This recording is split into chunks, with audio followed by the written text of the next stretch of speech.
Revenants, werewolves, dragons, of course, demons, fairies, the monstrous races that were thought to inhabit the edges of the world.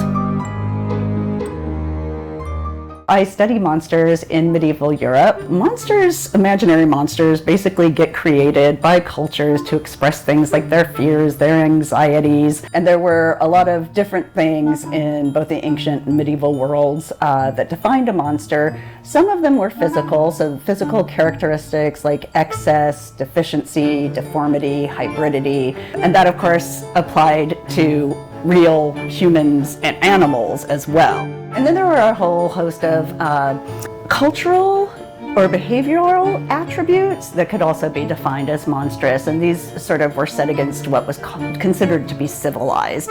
You know, doing things like not living in cities, not engaging in farming, or engaging in any activity that was considered taboo.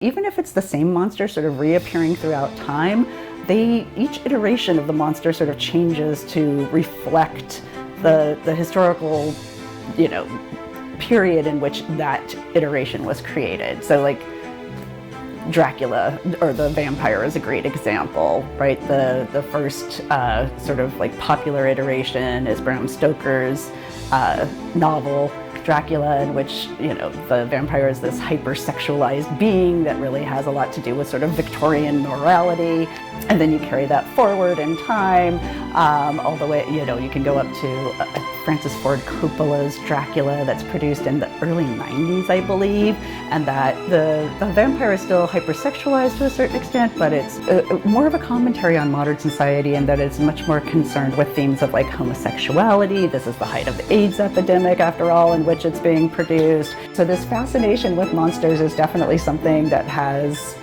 been around for hundreds of years, really probably since the dawn of time, and is probably going to continue for as long as humanity endures.